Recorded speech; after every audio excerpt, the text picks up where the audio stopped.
Today's video, we're going to be looking at how to use the exponent function and the root function on our scientific calculators. So as you can see here, I've got the two different calculators, and the exponent function is different on each one.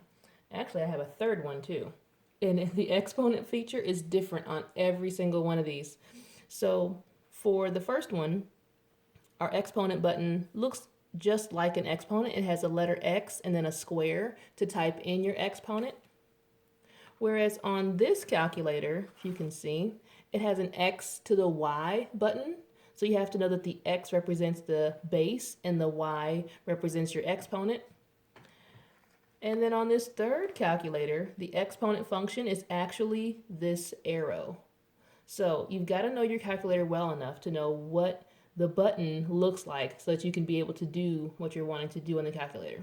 So let's look at this first calculator.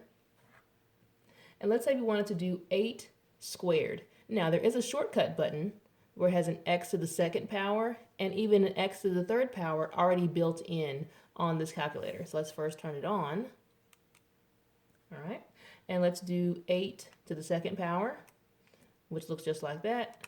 And it will go ahead and give you 64 as the answer.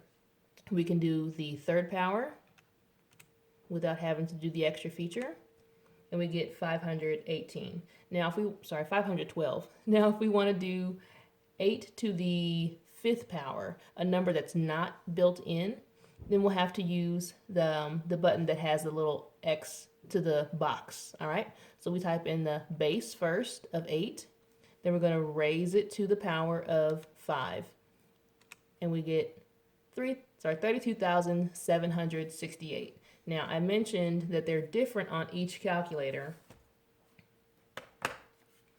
This particular calculator does have the built-in x squared button here, and you can just do 8 squared, 8 to the second power.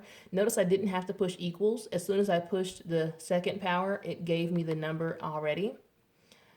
Now, if we want to do the third power, I'm not sure if you can see it, but it's actually printed on the calculator itself above our backspace button. So if I want to do 8 to the third power, I have to push 8 first, and then the shift, and then the button that was the backspace is now our third power. And we get the answer 512. Again, didn't need to hit the equal sign this time.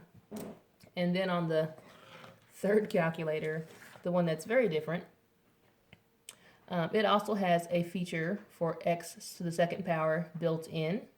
And so we can do our 8 to the second power. Oops, let me turn it back on. There we go. 8 to the second power. And we get our 64.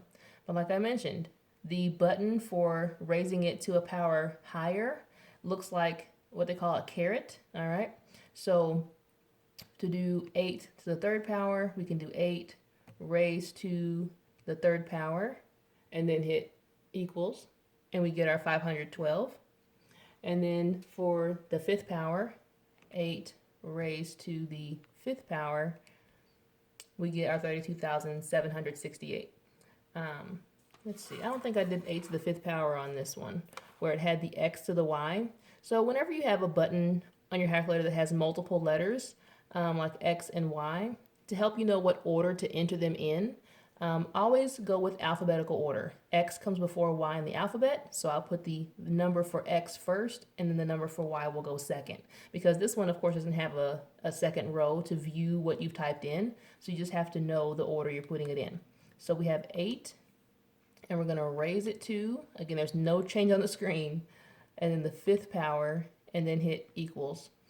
So we've got 32,768 once again. So again, 3 very different methods for entering the same problems. All right, let's take a look now at our roots. So we know that square root and second power go together, that they are the opposites of each other in a lot of ways. So often you'll find them close on the calculator. So for this one, our x squared is the actual button. The square root is right above it, written in the yellow, meaning you must push shift first to get there. So let's go the opposite direction. So we know that We just did 8 squared was 64. So let's do 64 and the square root. Now for this calculator, you must type the number first, and then shift, and then the button that has the square root above it, okay? Again, didn't have to push equals, I just pushed the square root and it gave me the answer of 8. Now we can do cube roots as well. Just like the square and square root are opposites, the cube and cube roots are opposites. So we know that we got 512 when we did the cube root of 8. So, I'm sorry, the cube of 8. So let's do the opposite, the cube root. Now this one is located above our plus minus button in the yellow. So I have to push shift plus minus to get back to 8. And then for powers that are higher, for this one, let's see. So this one looks like x raised to the 1 over y. You barely can see it above the xy key. Again, it's the opposite of any power raised beyond our second or third. So we'll again type our number first. We've got 32,768. That was the fifth root, I'm sorry, the fifth power of 8. And so then we'll push our shift and our XY button. And then we have to tell it what power, what root we're taking it to. So now we push 5 and then equals.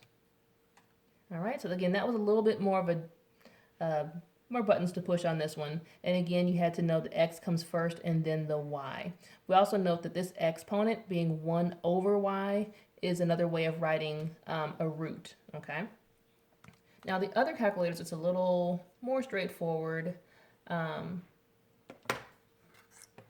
This one here, if you want to do the square root, it looks just like a square root on the button, and there's no need to push the shift. Now it is next to our x squared, so we'll do 64. I'm sorry. For this calculator, you must push the function first to get the box. Then you can put 64 in under the radical, and we get 8 as the answer. So this one, of course, looks better, and you type it in the same order that you see it. So if we want to do the third root, notice that's above our square root. So we'll just clear and push our shift to get to the yellow function there. And then our value 512 to get back to 8. And then our power higher, just like we had x to the larger power, now we have our root right above it. So let's clear. And for this one, notice it has the filled in box first.